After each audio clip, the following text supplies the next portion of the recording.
Hello, everybody, and welcome to our webcast today. Today, we have joined forces with our friends from Sympraxis Consulting, and we are going to discuss various things about technology and especially about Microsoft 365. So, welcome. Please like our channel and subscribe to our channel as well. Ring the bell so we can get more views to this YouTube channel and so you can enjoy this content in the future as well. So today I'm joined by three musketeers from Praxis Consulting, and I'm going to let them introduce themselves. So I'm going to start with Mark because he is the co-founder of the company. So I'll let him explain a little bit about himself and tell us a little bit more about what Sympraxis does and what kind of projects you guys do, and when can clients kind of engage you? What is the ideal time in their project life cycle to talk to you guys? Tuesdays about 2 p.m. are the best, I think. No, I'm just kidding. So, hi, I'm Mark Anderson. I did start Sympraxis Consulting about 14 years ago, and these guys joined me along the way, and now we're 6 people. We do consulting pretty much exclusively around Microsoft 365 and on-prem versions of SharePoint. That we branch out every once in a while into some other odd areas. We work with clients of all shapes and sizes. That's one of the great things about this platform is, you don't have to limit yourself to an industry or a client size or whatever. So we do projects of all different kinds of sizes. We build a lot of intranets. We develop custom software, which I'll let Derek talk about a little bit more. We help people with their information architecture. All of us have been around the block a few times. We know exactly where those divots are in the sidewalk. So we have been using the platform a long time and can usually bring some good expertise to the table. Let's hear from Todd. Hello, everybody. I'm Todd Clint. I joined the Sympraxis team a couple of years ago. Mark and Julie have been long friends of mine, and so it felt great. I've been hanging out with the Sympraxis folks forever. Not Sympraxis folks, the Syskit folks. And I have to tell the story. I used to tell it all the time, but since Tony's here, I have to tell it again. Like 100 years ago, when Tony and I first met at one of the MVP summits, I remember him talking about how he was going to make this tool that documented SharePoint. And I remember thinking, Tony, that is a silly idea because I can get everything you're going to do, I can do in PowerShell. So your tool is silly and nothing will ever come of it. And here we are like 10, 12 years later, and Syskit has got all these massive tools, and I couldn't have been more wrong about anything ever. That was when he was still kicking around SP.kit. So I'm excited that he's kept me around after I was the voice of discontent all those years ago, that he still speaks to me. I've known Tony since before he had a beard. That's how long I've been doing all this stuff. So yes, for the Sympraxians, I'm the admin guy. I do the installs, the PowerShell bits, things like that, repeat bad jokes, things like that. And I'm really looking forward to this. We've got some ideas on things to talk about, and this last year and a half has been huge transformation in this industry. And there's just so many things to talk about. We've got many hours worth of stuff, but there's just some great things. I'm really excited. Derek, off to you. Okay, so I'm Derek Cash-Peterson. I have been with Sympraxis 2 or 3 years now, something like that. It feels much longer for you. I'm sure that, yeah, exactly. Yeah, every day with you, Mark, is a day with sunshine.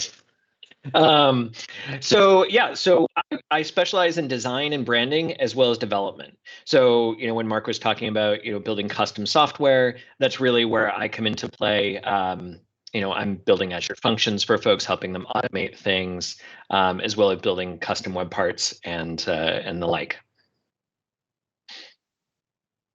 And I'm Toni, CEO of Syskit, as Todd already introduced me, like the makers of SP.kit and Syskit Point. Thank you, Todd. So, guys, in the last year and a half, we have been hit by a pandemic.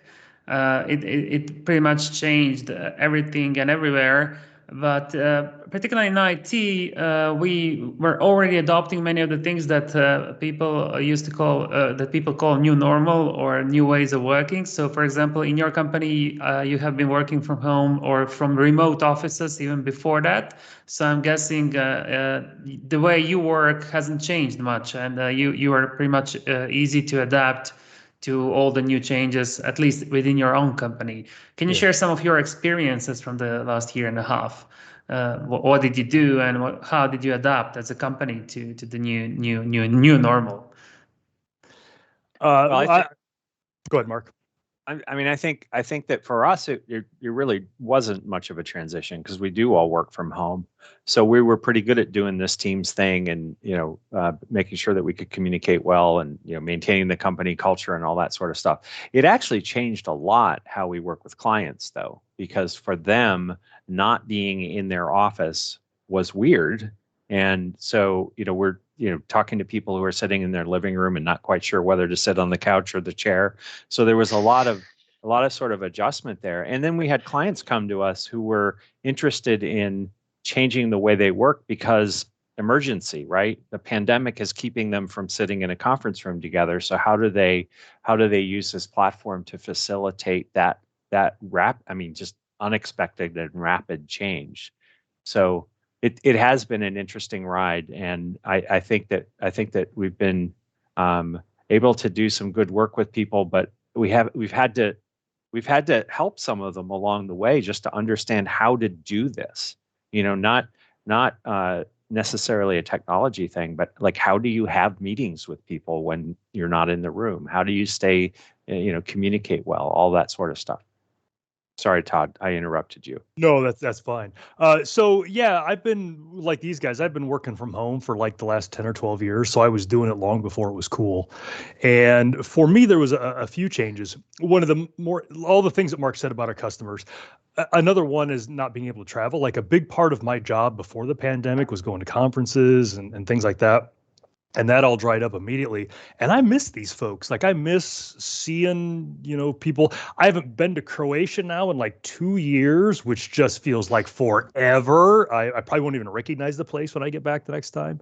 So that was weird for me because that was a big part of who I was and what I did. And so making, that change. One piece that was really interesting is my wife's company. They immediately had to start working from home. For many years, I had this office to myself, and by this office, I mean this house. And then all of a sudden, I had a whole lot of coworkers. So I had the CFO coworker in the next room, and then I had 3 very noisy coworkers upstairs who played the run around like elephants game all day. And so there was some adjustment to that. But it was interesting as I got to coach my wife, help her coach her company through some of these changes because they hadn't done this before at all. And so I got to help the customers with it. I got to help my wife with it, and I got to see many sides of it.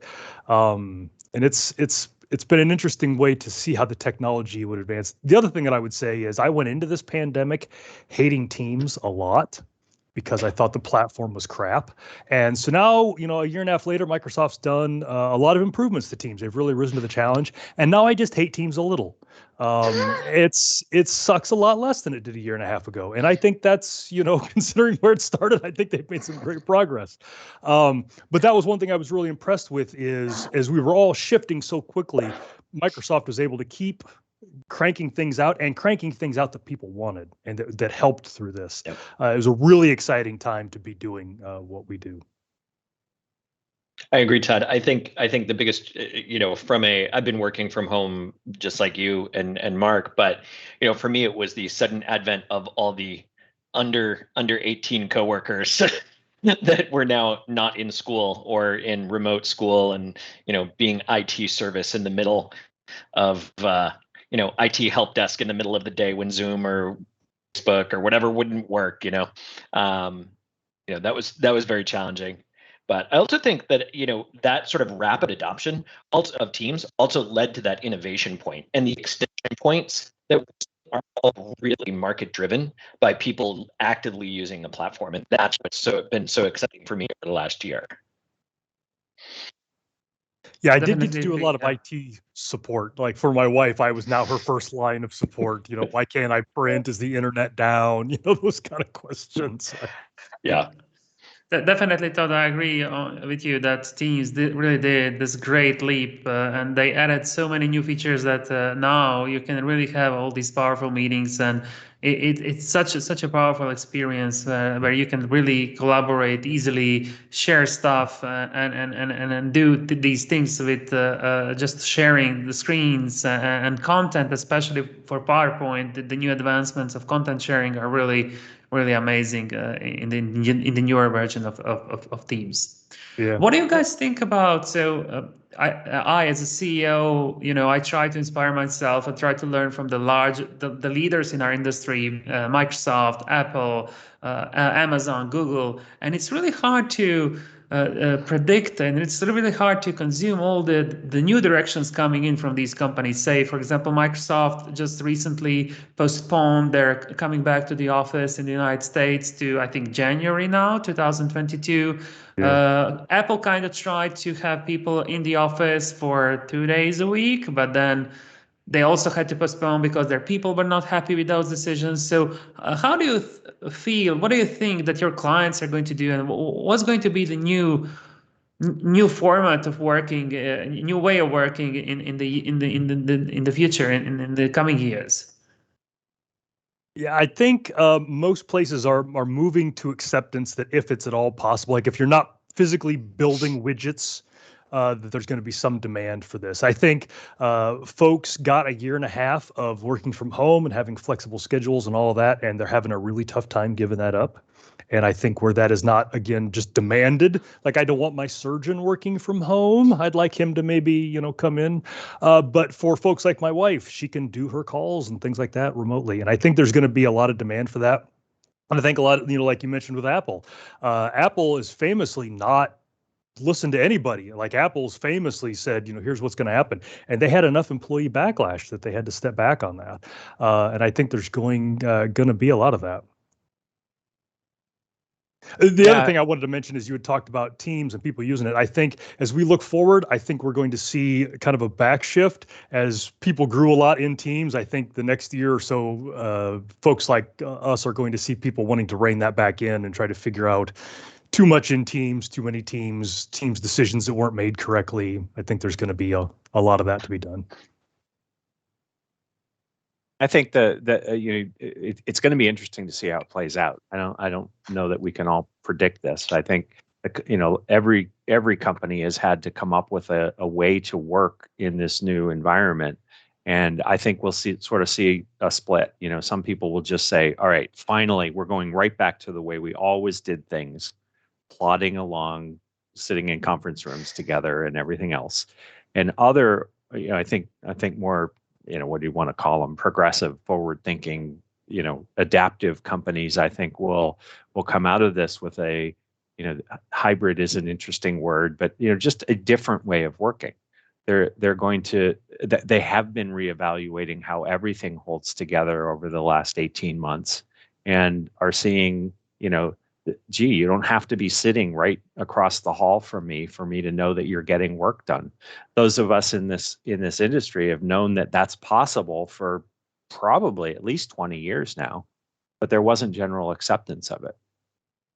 Yeah, I think I think it's at least here in the United States, it's shifted up the traditional 9 to 5. So you clock in and sit in the same chair from 9 in the morning until 5 in the afternoon, and that's how you measure work. And I think this has let us see in a lot of industries that that's not what it's not the hours that you're physically present, it's the work you get done in the time that you're working. And so if you need an hour to go take your kid to the doctor, or you need an afternoon to just watch TV, like that's okay as long as you get your work done. And sort of opening that up, I can remember years ago I worked at a very large financial services firm, and I had to sit in the chair in the office at the desk. Didn't matter what I was doing, but as long as I was there, it made people feel better. And that's not a great way to measure productivity and measure work. And I think we've seen that change over the course of the last 18 months. And I think that's great. hopefully there's more focus on outcomes as opposed to activity. And Exactly. really, I mean, we've been talking to our clients about that for years, and like, okay, page hits, nice, but does that change anything? Is that an outcome? No, that's just a metric that doesn't actually mean much of anything. So this focus on outcomes, I think, is actually a much more mature way for businesses to operate anyway, because outcomes are what make them money, or make more widgets, or make them more efficient, or whatever. And it's, I think it's been a real shift for the thinking in it's certainly middle management. I'm not sure that upper management has necessarily been changing their thinking, because they read the stuff that says remote work is possible. But middle managers, I think, are being able to sort of loosen up their control mechanisms a little bit more. I'll definitely agree that this is the focus on outcomes is one of the key things, especially in industries where you have a lot of information workers. As Todd said, if you're not making widgets, which is like something that you really need to be physically there in the factory floor, on the factory floor, it really the focus should be on the outcomes. Have you guys, in your experience with clients, how has this new approach changed the projects you do? If you think about back in 2019 and compare it to now, do you guys do different projects? Are people going to trying to solve different problems now, or how has this changed the approach, the clients you have, the projects, and everything in this new situation, basically? For me personally, I don't think it's changed things a lot. I was kind of the guy that spearheaded a lot of migrations and things like that at Sympraxis. So that was going on before. One of the things that's ramped up is more places doing that, and doing it for different reasons, I think. One of the things I talk to clients about all the time is I've been doing this SharePoint thing for 20 some years, and there's definitely been phases of upgrades and migrations. People upgrading from version to version of SharePoint. There were certain points in SharePoint's history where there'd be people coming in from other platforms because SharePoint had gotten good enough that they could do it. One of the trends that I'm seeing now is a lot of people migrating file shares to SharePoint. And I think part of that is just file shares seem so old school anymore. But now that people aren't going into an office, and Office 365 is super easy for me to get to from my house without any extra stuff. But file shares are really tough, because if I don't already have VPN in place, then I need VPN. And this VPN folks just got hacked.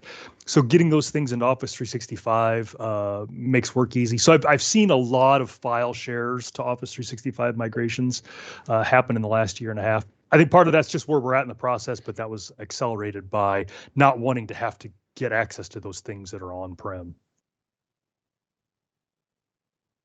In IT industry, in the last 20 years, we always talked about how high availability, business continuity, it's important. I guess when you went to a sales pitch, you always talked about it and they said it's very important, but you really didn't know why. So you could like tell that it's going to be a big disaster, natural disaster, whatever. But now this pandemic kind of opened, I think, everybody's eyes that cloud is, for example, is important, because you have a service that's always available, not just in your business life, but in your personal life. So services like Netflix, where you can like stream movies all the time, or SharePoint and Office 365, where you can like access documents from anywhere in the globe, from any PC. You don't really need to have your company issued device. You can connect with pretty much anything. So I think that was one of the key reasons for business continuity and high availability. And we kind of didn't predict this. I'm sorry it happened, but it still shows how this new approach of architecture in IT is super important. I think for us, we kind of look into every single service that we have, and we try to move it to some kind of cloud provider if it wasn't there, or if it's still here in the company, just to get rid of any kind of dependency to the physical space of the office. Yeah, if you think about it, it's we're at a very unique time in technology evolution at the same time that we're having a giant pandemic, right? A global pandemic. If this had happened 15 years ago, 10 years ago, we would not have been able to cope as well. I mean, imagine what it was like back in 1918 when there was a global pandemic, and people were mostly making widgets, and there wasn't such a thing as a knowledge worker per se. So the world changes, in it's always changing. And when you're old like me, you can remember 1918.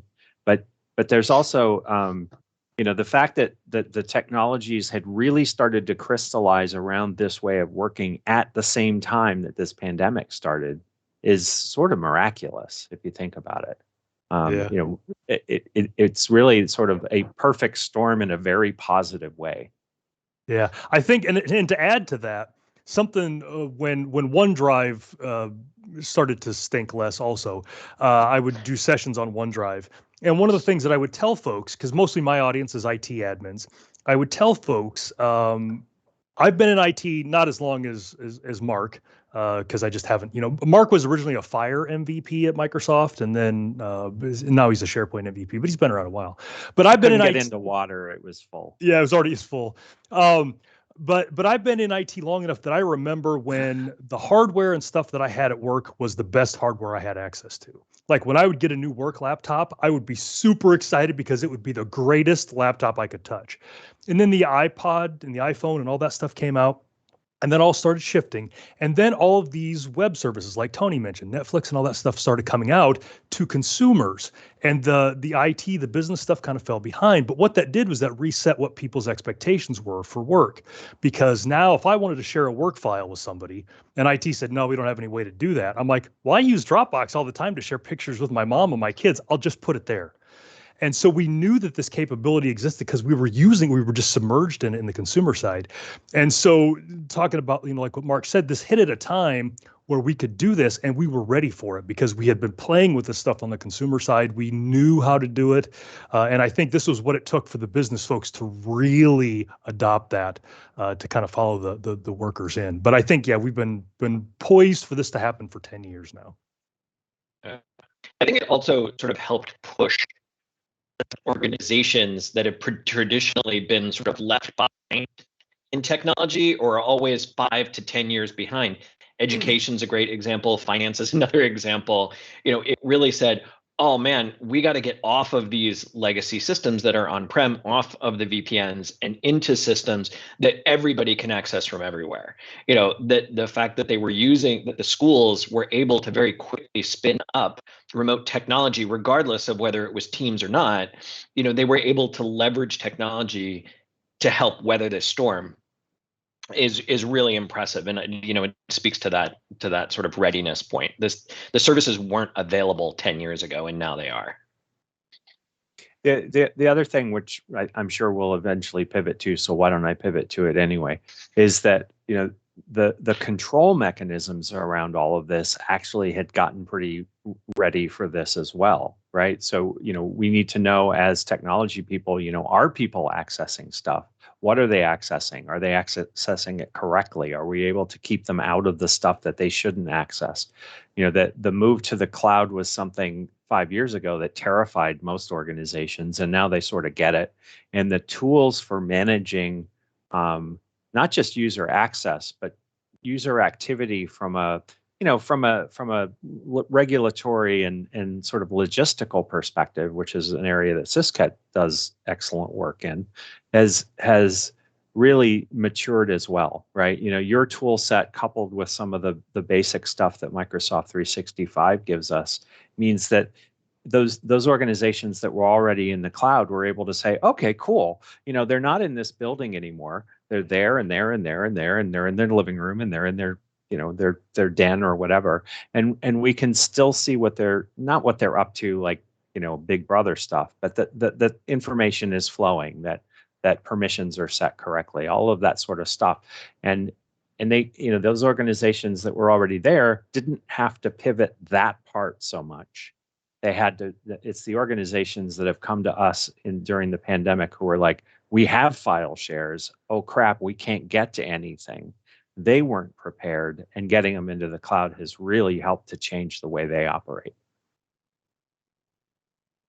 From our side, so here in the European Union, we are really concerned about data privacy, and I think Microsoft did a great job where you can have services deployed in your region. So if you have any kind of data concerns, you're sure that your Office 365 or Azure or any other Microsoft service is located within your legal jurisdiction. So in the European Union, or if you're in Germany, you can deploy them to dedicated data centers there in Germany.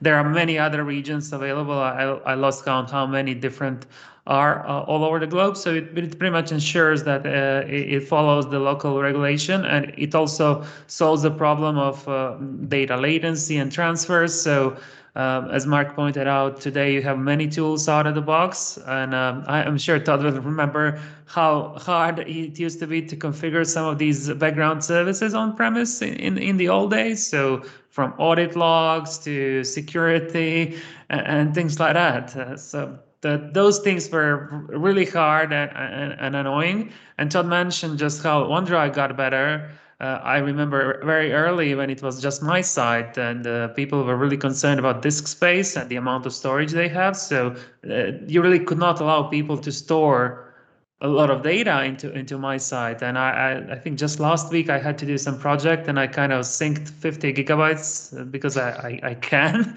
and I really didn't have a real need to store that in OneDrive, but I just saved it to my documents and kind of realized, okay, this is all going to sync. But even before I looked, it was kind of already in the cloud and everything was synced. So because the amount of storage you get per employee is just amazing, and you don't need to think about it. So Microsoft kind of remove that problem from IT and from you, so you can just focus on your business. And if you really need big files in OneDrive, that's fine. Yeah, that has been a welcome change. I'm like you. I abuse that once in a while. This just throw it up in OneDrive and forget about it. Yeah. So in the old days, we also did a lot of these things, and I think Mark was one of the people that really spearheaded these efforts, like allowing people to do more customizations, especially in SharePoint. So before with SharePoint on-prem, especially with the older versions, you had to do a lot of these hacks and add custom libraries, for example, SP services made by Mark and other people, like just to be able to do some basic things like, for example, conditional formatting or some web part that would give you this particular solution. What is the situation these days? So SharePoint has changed tremendously. I remember in the old days, the first thing that the client would say, well, this is so ugly. Can we do something about it? And these days, even the out-of-the-box SharePoint looks amazing. So if you are going to build your intranet site just with the basic intranet template or basic, the out-of-the-box one, I think most people in many organizations are going to be really, really excited about that. So tell me a little bit more about that. What do you do for clients? What is the current state of intranets and customizations and stuff like that in companies? Yeah, so I mean, I'm the first one to say that I spent years doing projects making pixel perfect intranets, and every time a new version came out, I got to do it all over again because the DOM would change and everything needed to be redone, and we would revisit it. And it was, it was great at the time because these were all really big projects with design and development. But as you pointed out, Tony, the new sites now, SharePoint doesn't look horrible. It's not unusable. No. It's got a great user experience. I think adding in the functionality of the communication sites versus the team sites really helps us segregate out that sort of communication space, that sort of prettier public facing space. And the comm sites right now, they have a really great look and feel. And if you look at the lookbook, you get to see the art of the possible. And again, that's something that we didn't have before. We didn't have a client would come to me and say, what can we do to make SharePoint not look like SharePoint? Yeah. And I would have to go through and pull together 50 screenshots. I would have a slide deck of this is what it was before and this is what it is after. And now we've got something that we can just point somebody to and they can go, oh, that's awesome. We can check this and this and this. I really appreciate, coming from the dev space, I really appreciate the democratization of development. So when you start talking about list formatting and headers and footers and the com sites and the customizations and the section colors and stuff like that, that's all customization now. And I really like that, because then I get to focus on the really hard problems, right? How do I automate XYZ? How do I build XYZ to get this business value? And and so the business gets to decide whether or not they want a zebra stripe table, right? Like that's their content and their business. Mark, I'm sure you have something to say there too. No, I mean, my thoughts are very aligned with yours. Surprise, surprise. I mean, I think what we've seen is it's almost like the consumer world has come into the business world in Microsoft 365. Yeah, those UIs that were, whether you love Facebook or not, the way it works is actually pretty damn impressive. And now we have, and that's just one example, Twitter, whatever you want to think of that people use every day. Now we have Microsoft 365 bringing that kind of UI sophistication and good looks to everyday work. And the kinds of customizations that you can do that, Derek mentioned a few: list formatting, view formatting. We've always been able to build custom lists and libraries with metadata that makes the data actually, the content actually more useful. I think that the surface area that the sort of citizen developer power users have at their fingertips has changed a lot. We're not dropping, what people used to call arbitrary JavaScript. I always loved that phrase. Yeah, let's just grab some JavaScript and drop it in there. So I don't know good. what it is. Yeah, well, most of it came from you, Mark. Yeah, some of it came from me, but it wasn't arbitrary. It was to accomplish specific things. So, we can't do that anymore. But we also have, just so much more. Look at column formatting. We have, not only do we have a UI that actually helps us do things like little colored pills, which thrills people and is so simple. We can take that to the next level, and we can get into the JSON, and we can write code to deploy that stuff. So I think it's great that we're able to do more without developing. That's always been a goal. What Derek said is exactly the way I think about it. A dev should get to work on the hard stuff, that's special sauce that makes an organization what it is, as opposed to this pixel needs to be over here, because that doesn't add any value. Yeah, and I will say, as a guy who can't design or program, I often say that if every shirt I owned didn't go with blue jeans, I probably wouldn't be able to dress myself, because I just can't match anything. That was one of the things that first drew me to SharePoint 100 years ago. Was I was tasked with putting together a web page that had some specific information on it. I had the information, I knew how to get the information, but I couldn't make a web page look good and function good and all that. And that's what SharePoint did for me.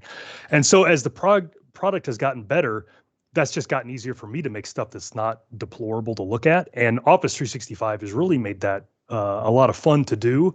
And yeah, I'm with you. Like, every time I can go in and make things look a little better without having any skills in that area, that's a huge win. I think something else to point out is that in addition to all these things that we're getting out of the box, there's also a really robust community out there that you can leverage, that folks can leverage to get examples to do things that they can't figure out how to do on their own. There's an entire P&P samples library of list formatting, just of list formatting.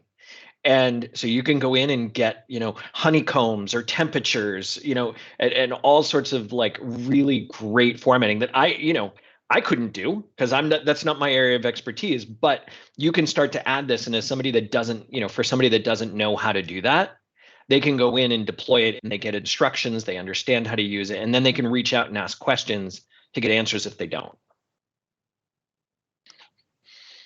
That's definitely been helpful to many developers that are getting on board with SharePoint and Office 365 in general. In our line of work, we often work with clients that still have SharePoint on-prem, either being some regulatory requirements. They might have a very custom system. They might prefer to keep data on premises for whatever reason. What is the typical advice that you would give to somebody who is currently looking to move their heavily customized system whatever that means. It might have some arbitrary JavaScript there and some arbitrary whatever web parts and some custom handlers, and I don't know. What is the typical things that you would recommend to somebody who is like currently contemplating a migration project in 2022? Do it. Do it, yeah. Yeah, I mean, and Mark and I had a call yesterday with a customer that was similar to this, not exactly, but they had some file shares and they had some other stuff. And for me, I'm a little less on the process side, a little more on the rolling my sleeves up when I'm not wearing a short sleeve shirt and just moving things in. But I think there's no time like the present. It's like that old thing, like the best two times to plant a tree are 30 years ago and right now. And I think that's kind of the same thing with migrating to Office 365. The best two times to migrate to Office 365 are 5 years ago and right now. And so depending on how their customizations are, certainly some thought needs to be put into that. One of the things, like, we deal with customers, and there's no need to name any names, that still have like SharePoint 2010, SharePoint 2013. And so a lot of these customizations are to deal with shortcomings that platform had 10 years ago. And so a lot of times we'll get on a call with a customer and just say, have you seen Office 365, shiny bits, colored pills? And a lot of those customizations don't need to make it over because there is either that functionality built into the platform now or something close enough. So we kind of show them, and I think we've mentioned this before, we like to show them the art of the possible. You know, we'll talk to the business units, see how they use what they have, and then show them how we envision it in Office 365. And then we try to figure out, you know, again, with the idea that we want to get them in there as quickly as is prudent, what buckets of functionality can we easily get in there? What's the low-hanging fruit? And then just slowly start shaving off that terrible on-prem experience for them. And we've had pretty good luck with that. Most of the time, we do a good enough job showing off Office 365 that when people get off the call with us, they are pretty excited about getting on there. Yeah, we don't really look at migrations as just let's take this stuff and drop it over here. You know, that we almost don't want to do that.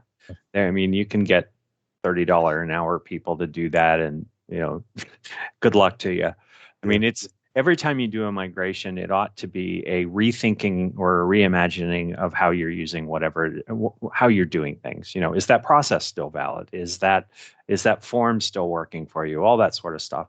And the nice thing about going to Microsoft 365 in a migration is that it should be the last one you ever do, unless you leave the platform, because it's a subscription model. You know, you're just there. You're not going to the next version of SharePoint Online. You're on SharePoint Online, and I don't think that sinks in fully for people. That, you know, once you're there, you're sort of done with this part. You know, we've had to do these migrations over the years, and they haven't always been all that fun. Yeah, I would argue that you're not completely done with migrations, because we've seen things like from classic pages to modern pages and classic. Sure. But for the most part, yeah. There will be restructuring. There will be. I mean, you still need to think about how, you know, what are the larger changes that might hit you. You know, you might have a divestiture or M&A activity, for example, that means that things will change. But for the most part, once you're there, you're sort of on the train, and you just get to ride from station to station.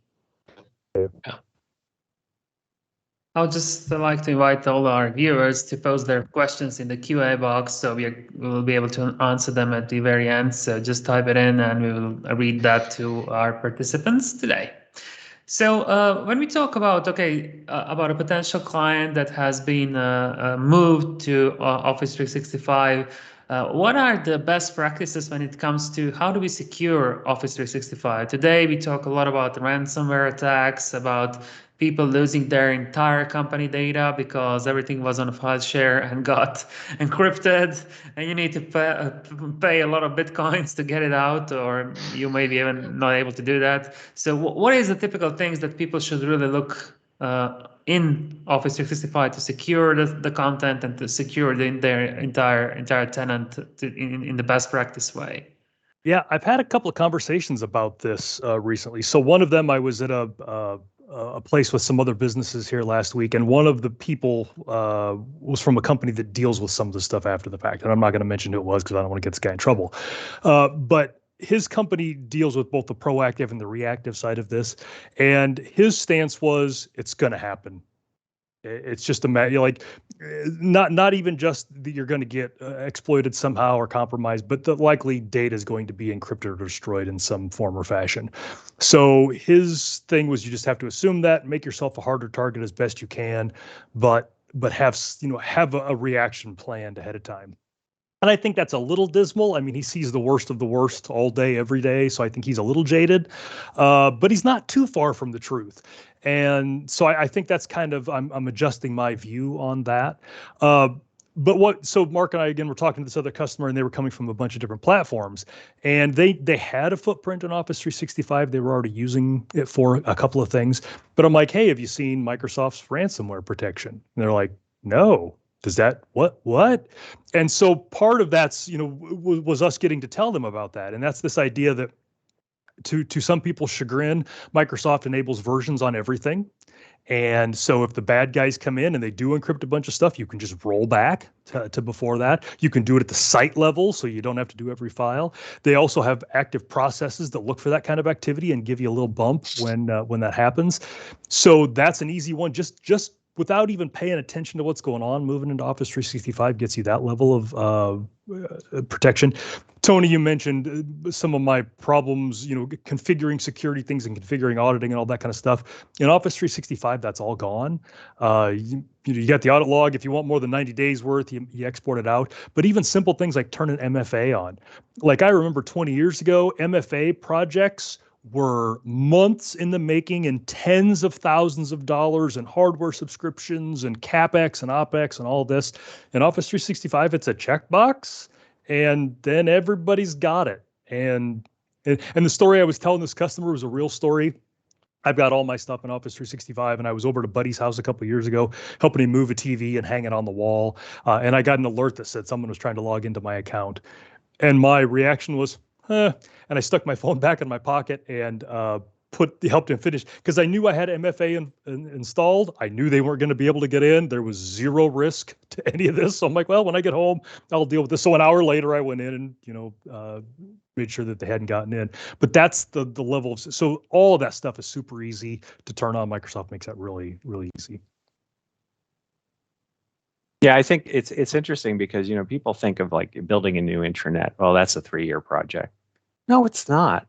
I mean, I have a session that at some point we'll do at a conference if we ever get to a conference again. Build an intranet in 60 minutes. Now, you're not really going to build your intranet in 60 minutes, but the challenge is really now the content. It's not the technology. You can spin up sites really fast. You can lay out home pages, all that sort of stuff. People still want this stuff to take forever and cost a fortune, and it doesn't have to.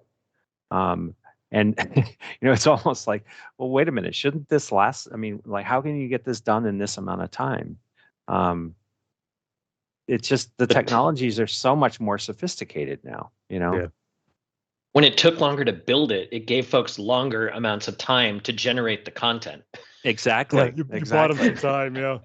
And now that we can spin up a good-looking homepage in a half an hour, and we're like, okay, well, where's the content that goes on the page? We built it now. We're ready. But that's the way it should be, right? The technology shouldn't be the hard part. It should be the content. And unfortunately, now people don't have that excuse, right? Well, we'll just wait until the platform's ready in a couple of years. Yeah. No. I need it Thursday. Yeah. Yep. It's about the content, and it's always been about the content. It has always been about the content. Absolutely. Yeah.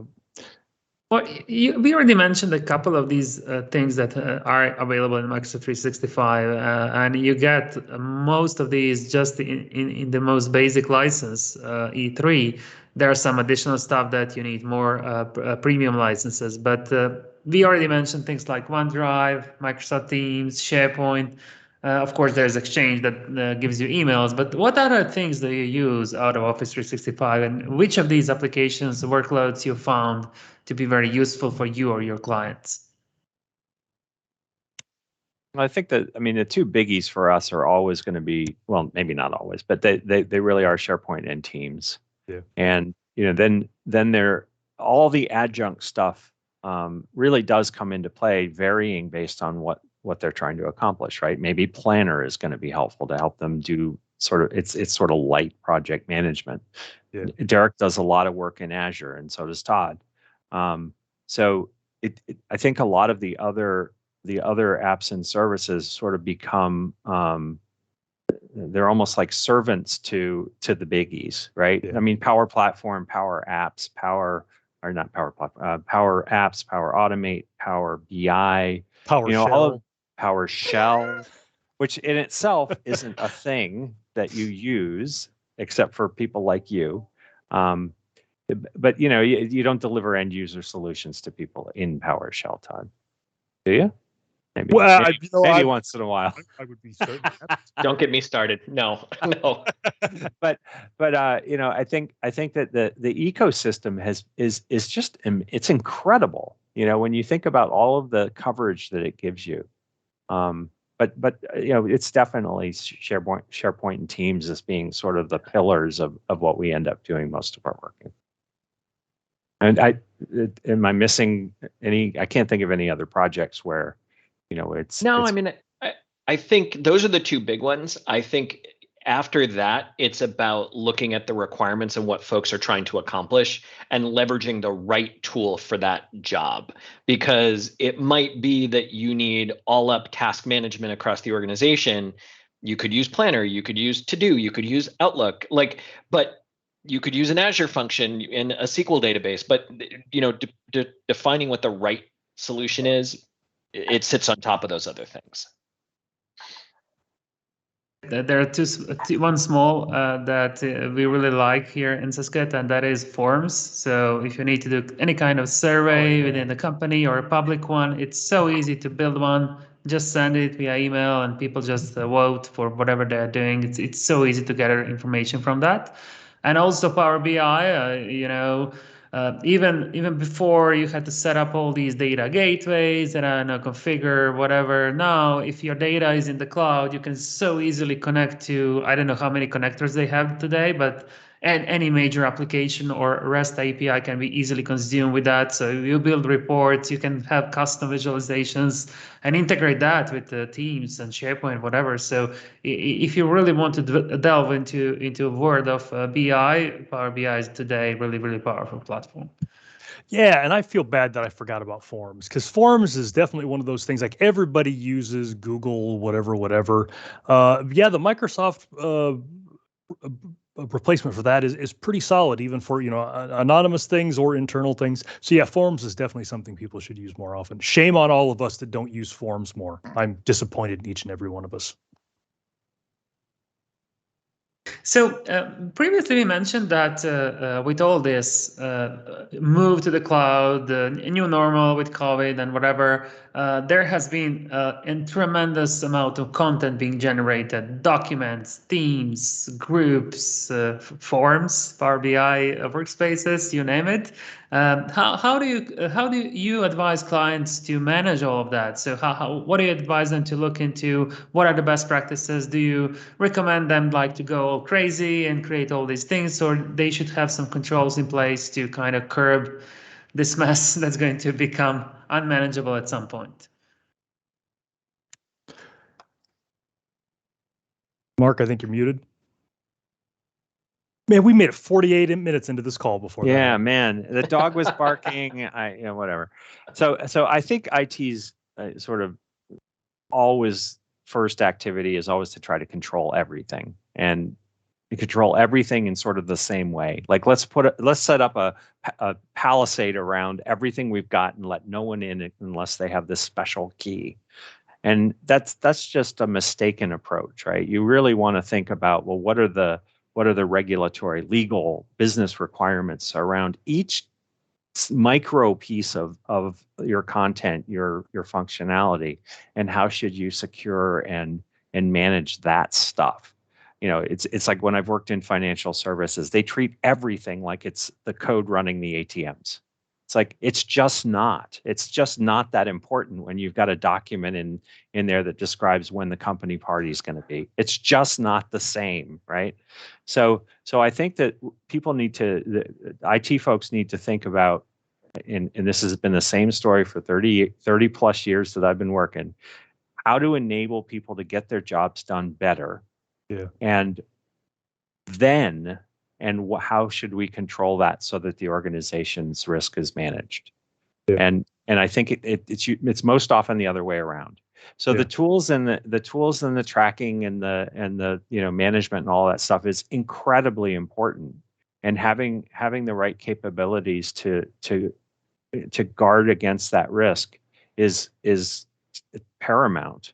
But you've got to let people do what they need to do, or else they go use Dropbox like Todd always does. Yeah. It's just you're self-defeating, and you have to know who your users are and work with them. You actually have to talk to them about what they do. So many people in IT never do that, and they have to get out there. And in the old days we'd sit in the cafeteria with people, but you have to get out there and understand what they're doing, so that you're understanding what it is that you need to control, and you need to educate them so that they understand that a phishing email is a phishing email, or that that this document that's got everyone's social security numbers in it is not something that you should send to the press. Yeah, I agree. So one of the things a long time ago, when I was a budding SharePoint administrator, my boss for an internal SharePoint farm for a company, my boss said, one thing I want you to do is I want you to identify somebody in these 8 or 10 business units like HR, whatever, as a champion for this platform. And so you're going to tell them before you do upgrades and all this kind of stuff. He's like, and I want you to set up a call once a month with all of these people, except you don't get to talk. They talk, and they talk to each other about what they do on your platform, but you don't talk. So those of you that know me know how excruciating every part of this assignment was. But what it helped me with in IT, number one, I'm great, well, above average most days, at the IT piece of SharePoint, but I'm a terrible SharePoint user. I just don't use it as a user. So it was good to hear how people use the platform, but they've figured out all kinds of things. And so I would hear these business processes, and somebody in HR would talk about this business process and how they were wrangling SharePoint to do that. And then somebody in IT or somebody in accounting would be like, hey, we've got a thing that's very similar to that. And as IT, it helped me keep my finger on how the platform was being used, because I don't use it as much as they do. And so that was a really great thing that boss of mine made me do, even though he wouldn't let me talk on that call. Okay, and we are done. We came to the last question, and the last question is going to be a bit interesting. So, just today, Office 2021 was released for perpetual license holders, people that are going to purchase like a perpetual license.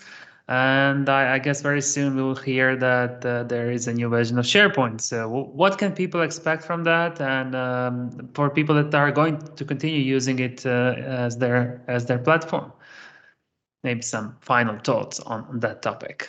Yeah, well, I think Microsoft announced a while back that the next version of SharePoint would be on-prem, but subscription-based. I can't remember how they're going to do all that. So edition, yes. Yeah, they super duper want you in the cloud, and if you won't be in the cloud, they super duper want you as close to in the cloud as. I mean, they want it to feel like it, so when they force you to move in, I'm curious to see how that will be received. I was a holdout, at least I feel, in our group of friends from on-prem to the cloud. I kicking and screaming, but now I'm all in. Like when we get people wanting help with on-prem SharePoint these days, like I don't even want to return their calls because it's just not something I do very often, and it just seems so antiquated. But I'm curious how that's going to be received by the people that actually need that stuff. But I think Microsoft did the right thing by releasing another version. I think making it perpetual and all that was the right way to do it. I'm really interested to see how it plays out for them. Okay, thank you, Todd. Thank you. Let's go to the questions that we got during the chat. And if there are any more questions, people just write them in the Q&A box. So we have a question from John. He would like to know if there is any AI features that could help a business transform, I guess, in Microsoft 365. We haven't touched on that subject, but maybe if somebody knows a little bit more, just to give some hints what to look into when it comes to AI, machine learning, I guess. Well, AI and or its brother or sister ML are not going to themselves transform anything, right? It's about coming up with ways to use those technologies that will allow you to do something better. And something better is not like the face thing where it tells you how old you are, unless you're in the business of understanding how old people are. You're a carnival barker. Yeah. Exactly. Yeah, those guys are out of work now. I think there are places in many organizations where those technologies can make a huge difference. Like you're getting emails into an email address that are people sending in filled in forms, and you need to recognize them. And so Viva or not Viva, content services can help you parse that stuff out. So it's really a matter of understanding where those technologies can be brought to bear to solve your specific business needs. I think as technologists, we often say, "Ooh, new thing, let's go and get it." Like SharePoint Spaces, let's load it everywhere. There are some fantastic business cases for that stuff, but you have to come up with what works in your organization. Yeah, I think Microsoft did a demo of that at a SharePoint conference a couple of years ago about dropping a PDF in and the AI going through and pulling things out. I don't know that anything ever came of that, but if that ever became like a commonplace thing, that would be pretty helpful in a lot of business cases. That's one way I can think of that the machine learning stuff would be handy. It's there. It works. Oh. The name of it is totally escaping me right now, but it's a real offering, and it really does work. It's just you have to have the right use case for it. Yeah. I think there's also a case where to leverage chatbots in Teams and in SharePoint, like just leveraging that to sort of bring down that. In a lot of organizations, they're very question oriented. HR, finance. Yeah. How do I process an invoice? What happens when my invoice is late or there's a problem? So leveraging chatbots to do some of that. Again, taking that sort of burden off of frontline workers who are, just sitting there answering questions about invoices all day. Let them process the invoices, let them do other things, and let the chatbot handle some of those sort of basic questions, if you will. Yeah. And it's not a huge lift to set up a chatbot. There's, the tooling today versus even 2 or 3 years ago was very different. And so you can actually spin that up right now with very little effort. That's a great example, though. Bots. Oh, they're the greatest thing. We're going to create a bot for everything. It's like, well, does anyone want a bot for everything? Probably not. Yeah. No, you need a good business case for it, and you need to be able to justify it and solve the problem. Yep. Okay, so let's go to a question from Pete. He asks, does moving to Microsoft 365 still count as digital transformation, or that is just leveling up as business as usual? I think, Todd brought up or I think it was Todd who brought up a point earlier, about our workers have an expectation that everything is going to be now like Netflix or Facebook or whatever, or so business needs to do the same thing. So honestly, I don't think there's anything transformative about moving to Microsoft 365. I think it's getting you where you should be. As your millennial workforce, it has a level of expectation. It's not even the millennial workforce, it's all of us, right? We're all using those platforms on a day-to-day basis, and having your work be in line technologically with the times. I had a client years ago. They were so far behind technologically that I had someone in a discovery session say to me, "I can't afford to stay here very long. It's great to be here, but I can't afford to stay here too long because I'm going to fall behind in the technology in my field." And I think that's really, that's what you're getting at, is that we need to bring everybody up to where they need to be. Yeah, we've seen plenty of clients come to us. They've moved to Microsoft 365 and they're all excited about it, but they've basically taken their file shares and dropped them into one document library. That's not digital transformation. That's a file share in the sky. And by the way, millennials are about 40 years old now. So They're not those kids that everyone keeps talking about, these darn millennials. That's true. But That's true. Yeah. Yeah. So Pete, don't rain on our parade. We're doing great work here with this digital transformation, but you're mostly right. Okay, thank you guys. We spent our time today, so thank you again for joining this this webinar, and I Thanks for hope having our us. audience enjoyed it. We are going to leave your link somewhere in this corner or Did that y'all corner. smash that Yeah. bell? Whatever. Yeah. Please ring the bell, subscribe to our channel, and I hope to see you soon. Thank you. thanks All for right, having thank us, you. Toni. Bye. Bye.